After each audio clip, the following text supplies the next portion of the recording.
드디어 이제 사도행전 마지막 장이 왔습니다. 1년째 언제 끝나나 드디어 끝납니다. 이제 예상에 다음 주에 사도행전 마무리가 될 것 같은데 이제 드디어 사도행전의 마지막 장이 28장이 시작됩니다. 사도 바울의 이 로마를 향한 열정도 이제 끝을 향해 가고 있죠. 로마 황제 가이사에게 상소한 바울이 이제 로마까지 가는 길에 유라굴로라는 광풍, 미친 바람을 만납니다. 그 미친 바람에 파도에 배가 다 망가지고 결국에는 배 안에 있는 물건들 다 갖다 버리고 배 안에 있는 기구들 다 갖다 버려도 어쩔 수 없는 아주 절망적인 상황까지 가게 됩니다. 더 이상 구원받을 수 없는, 살 소망이 없는 이런 절망적인 상황까지 가게 됩니다. 이런 상황에서 하나님께서 바울에게 말씀을 주시죠. 너는 걱정하지 마. 내가 너를 로마까지 반드시 인도할 거고 너와 함께한 모든 사람도 지켜줄 거야. 하나님이 주신 이 말씀을 믿은 바울은 그 말씀을 사람들에게 전합니다. 그리고 어떻게 되나요? 하나님의 말씀대로 2주라는 시간이 지나자 배가 점점 섬을 향해서 수심이 얕아지는 그런 상황까지 오게 됩니다. 지난주에 여기까지 우리가 말씀을 함께 나눴습니다. 결국 하나님의 말씀대로 때가 되자 배 안에 있던 모든 사람들은 구원을 받게 됩니다. 사도행전 27장 44절 말씀 함께 볼까요?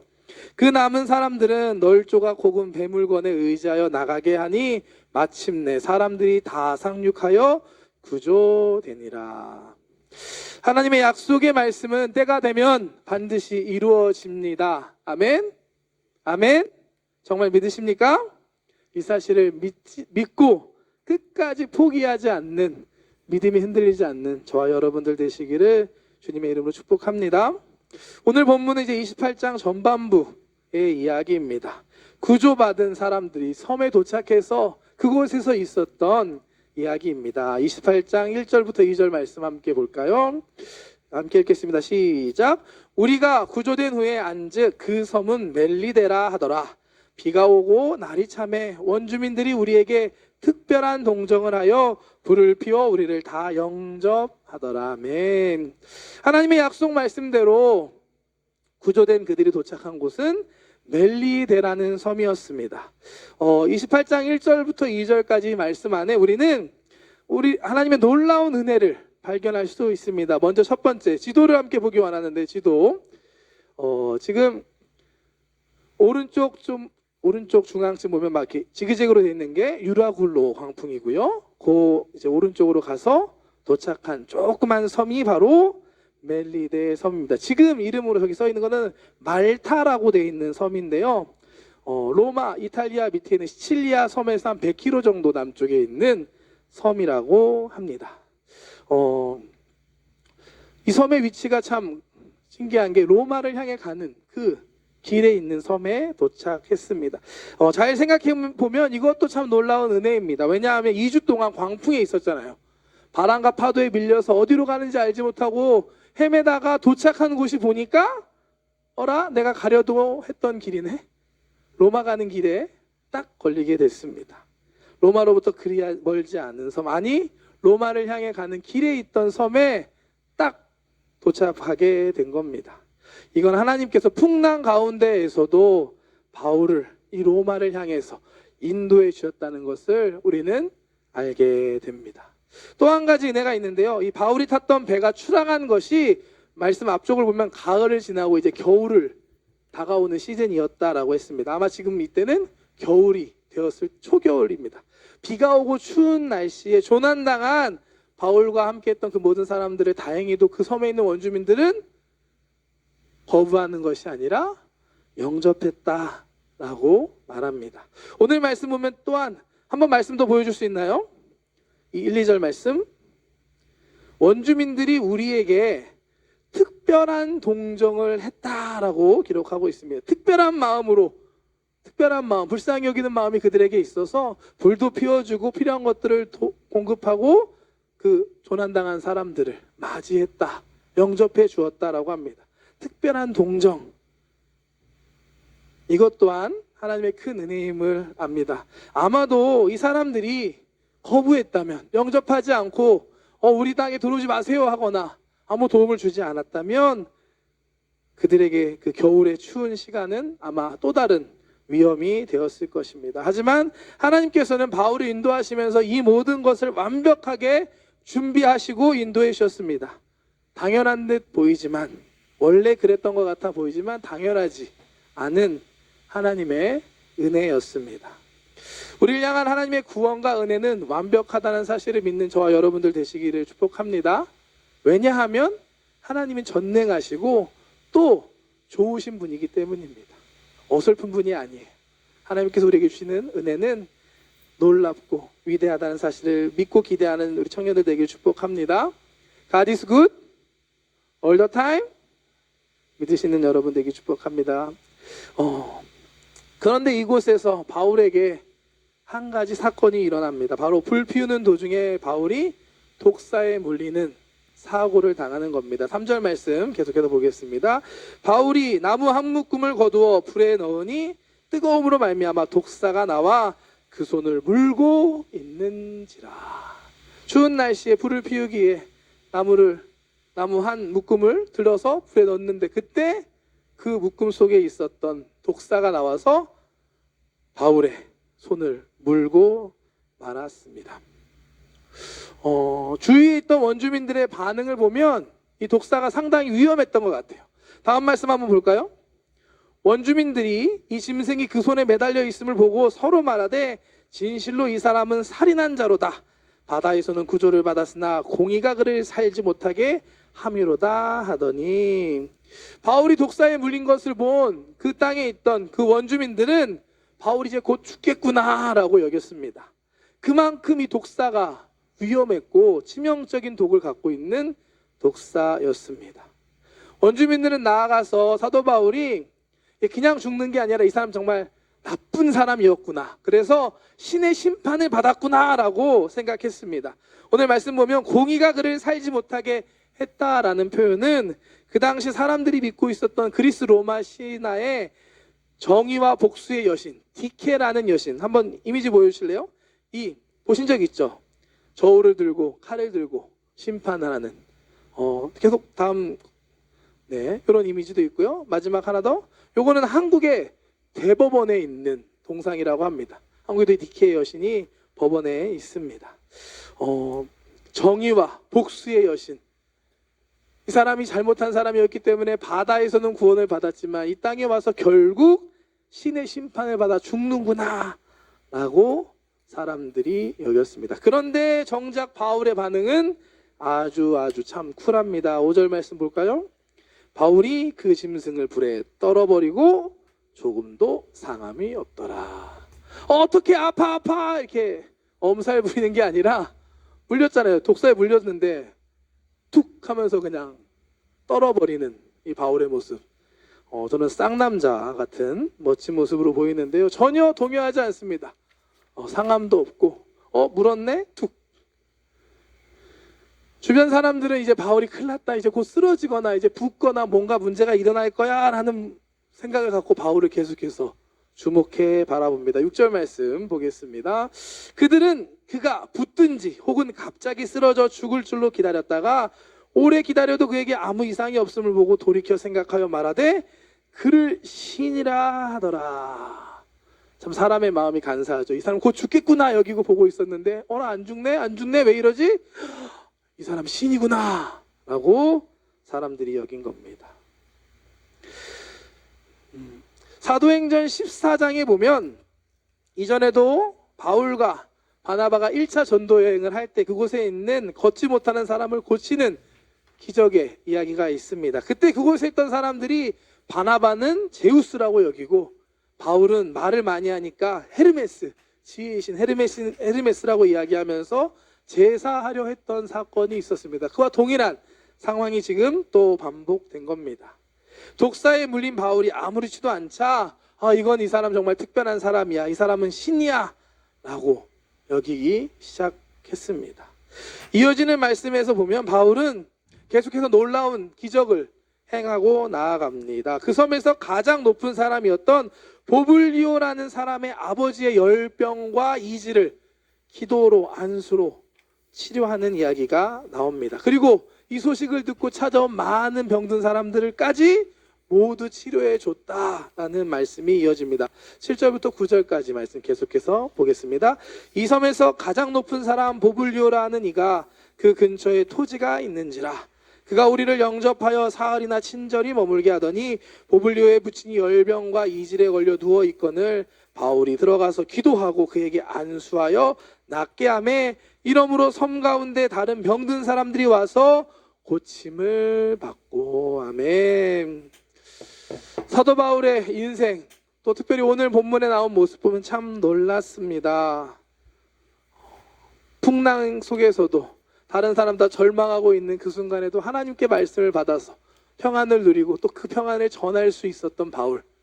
또 풍랑이 끝나고 도착한 곳이 보니까 하나님의 인도 가운데, 하나님의 뜻 가운데 가장 좋은 길로 인도해 주셨고, 또 도착한 곳에 사는 사람들에게 특별한 마음으로 도움을 받게 하시고, 또 더 나아가서 독사에 물렸는데 다 죽을 수밖에 없다고 여기는 그 순간에도 아무렇지도 않게 지켜주시고, 또 아픈 사람들에게 안수하고 기도하자 치료받는 하나님의 놀라운 능력이 함께하는 바울의 이야기를 우리는 함께 보고 있습니다. 당연하지 않은 건데 바울은 너무 당연하게 아무렇지도 않게 행하고 있습니다. 바울이 어떻게 이렇게 할 수 있을까요? 바울에게 특별한 능력이 있어서? 바울이니까? 저는 아니라고 생각합니다. 바울이 이와 같이 놀라운 삶을, 놀라운 기적을 행할 수 있던 것은 바울이 특별해서가 아니라 바울을 사용하시는 하나님 때문에, 하나님의 능력이 바울 가운데 함께하기 때문에 이와 같은 놀라운 기적이 일어났음을 믿습니다. 사실 이 모든 것이 이미 예수님께서 제자들을 통해서 말씀으로 약속해 주신 것들이었습니다. 마가복음 말씀 함께 볼게요. 마가복음 16장 말씀 보면 예수님께서 말씀하십니다. 너희는 온 천하에 다니며 만민에게 복음을 전파하라. 믿고 세례를 받는 사람은 구원을 얻을 것이요 믿지 않는 사람은 정죄를 받으리라.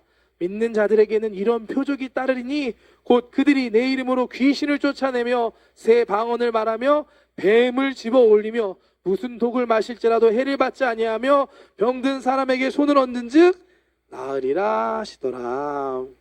예수님께서 말씀하셨습니다. 믿는 자들에겐 표적이 있다. 그 중에 뭐가 있다고? 뱀을 집어 올리고 무슨 독을 마셔도 해를 받지 않을 거다. 또 믿는 자가 손을 얹고 기도하면 나을 것이다. 제가 매주마다 기도할 때 하는 말이죠. 손을 얹고 기도할 때 하나님 치료해 주신다는 약속이 바로 여기에 있습니다. 다 오늘 본문에서 바울에게 적용되는 말씀 아닌가요? 뱀을 집었고 뱀에게 물렸는데도 불구하고 아무렇지도 않고, 또 바울이 손을 얹고 기도할 때 사람들이 치료받는 역사가 나타났습니다. 예수님의 약속의 말씀이었습니다. 아멘이신가요? 이 말씀 잘 보면 처음 시작 이렇게 합니다. 믿는 자에게는 이런 표적이 따를 것이다. 사도 바울에게는, 베드로에게는, 제자들에게는이 아니라 조용기 목사님, 어떤 특별한 사람에게는이 아니라 믿는 자에게는 이라고 예수님께서 분명히 말씀하셨습니다. 바로 이 자리에 예배하는 저와 여러분, 예수님을 믿는 우리에게 주신 하나님의 말씀, 우리의 삶에 적용되는 말씀이라는 사실을 믿으시기를 주님의 이름으로 축복합니다. 아멘. 우리의 삶에 이러한 표적과 능력이 나타날 줄 믿습니다. 한번 우리의 삶 한번 생각해 볼까요? 여러분 어떤 삶 살고 계신가요? 하나님의 역사하심, 하나님의 능력이 경험되는, 느껴지는 인생을 살고 계신가요? 아니면 그냥 보통 사람들과 같이 일반적으로 내 힘을 가지고 내가 노력한 대로, 내가 계획한 대로 그렇게 인생을 살고 계신가요? 여러분들에게 도전하기 원합니다. 물론 우리도 계획하고 노력해야 돼요. 하지만 플러스 알파, 하나님의 능력과 도우심과 하나님의 능력이 나타나는 그런 삶을 사모하고 그런 삶을 살 수 있는 저와 여러분들 되시기를 주님의 이름으로 축복합니다. 이미 우리에게 말씀 가운데 약속해 주신 거예요. 믿는 자에겐 이런 표적이 있을 것이다. 오늘 이 자리에 믿는 여러분들에게 하나님의 능력이 나타날 줄 믿습니다. 아멘. 이 말씀을 믿고 정말로 기도하면서 사모하면서 살아갈 때 우리의 삶에 하나님의 놀라운 능력이 함께할 줄 믿습니다. 더 나아가 우리가 이러한 삶을 살아갈 때 우리 주변에 있는 사람들이 우리를 통해 하나님을 보게 될 줄 믿습니다. 저 친구의 삶을 보니까 진짜 하나님 살아있는 것 같아. 제가 믿는 하나님 진짜 살아있더라. 깜짝 놀랐어. 이런 이야기를 들을 수 있는 저와 여러분들 되기를 주님의 이름으로 축복합니다. 우리의 삶이 나 혼자 하나님의 능력 경험해서 잘 먹고 잘 사는 게 아니라 내 삶을 통해서 살아계신 하나님을 전할 수 있는 도구의 삶을 사는 여러분들 되기를 바랍니다. 지난주 많은 일들이 계속 있었는데요. 마지막으로 지난주 화요일 수요일에 WCBA 월드 크리스찬 브로드캐스터 어소시에이션 세계 기독교 방송 협회라는 협회의 총회가 우리 교회에서 있었습니다. 화요일 저녁에 예배 나온 청년들도 계신데 함께 예배했고, 또 수요일 오전에는 그분들과 함께하는 세미나가 있었습니다. 저도 참석해서 세미나를 들었는데요. 그 주제가 두 가지였는데 그 중에 하나가 일본에 있는 기독교의 역사와 전망에 대한 것이었습니다. 짧은 시간, 1시간밖에 안 되는 시간이었는데 강의해 주신 교수님이 정말 잘 하시더라고요. 그래서 일본의 기독교 역사부터 해서 이런 배경들을 잘 설명해 주시고, 마지막에 이제 질의응답 시간이 돼서 이제 질의응답을 하는데 한 목사님께서 거기서 이런 질문을 하셨습니다. 그렇다면 일본의 기독교가 이렇게 부흥하지 못한 이유가 뭐가 있을까요, 교수님? 이라고 질문을 했는데 여러분 어떻게 생각하시나요? 일본의 기독교 인구가 1%가 되지 않는다고 합니다. 0.8%. 그것도 뭐 카톨릭, 개신교, 이단, 사이비 다 포함해서니까 제대로 예수님 믿는 사람들은 진짜 얼마 되지 않는 일본 땅입니다. 왜 일본은? 가까운 우리 한국은 3분의 1, 1,000만 명까지 이야기하는 그런 상황에서 이렇게 차이가 있을까요? 사실 일본의 기독교가 들어온 게 훨씬 빨랐습니다. 일본은 1500년 거의 중세부터 일본에 카톨릭의 복음이 들어왔는데, 그럼에도 불구하고 일본에서는 기독교가 부흥하지 못했습니다. 왜 그럴까요, 여러분? 여러 가지 이유들을 많이 설명해 주셔서 일본인들의 어떤 특징도 있었고 일본의 종교적인 특징도 있었는데, 제가 기억에 남았던, 제가 마음에 느껴졌던 남았던 것은 일본 땅에 하나님의 역사가 한국에서만큼 많이 일어나지 않았던 것 같습니다 라는 이야기를 하셨습니다. 한국 한창 기독교가 부흥할 때 70년대 80년대 어떻게 우리 어머니 세대죠. 막 철야 기도하고 금식 기도하고 산 기도하고 기도원 가고 막 부러지셨던 그때 놀라운 성령의 역사가 임했습니다.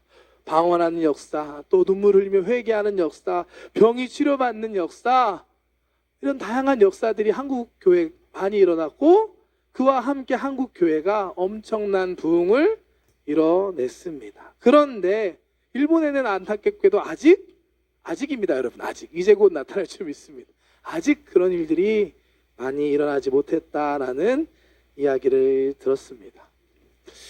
일본 땅에 정말 하나님의 역사가 여러분들을 통해 나타나기를 소망합니다. 하나님의 능력이 나타나면 동시에 구원과 부흥의 역사는 따라오게 되어 있습니다. 아멘이신가요? 오늘 본문 말씀에 바울을 통해서도 기록되어 있지는 않지만 아마도 그 멜리데 섬에 많은 사람들이 바울을 통해서 예수님을 만나고 예수님의 복음을 받고 믿었을 것입니다. 구원받았을 것입니다. 왜냐? 바울을 통해 역사하시는 하나님의 능력을 경험했기 때문에 믿을 수밖에 없는 거죠.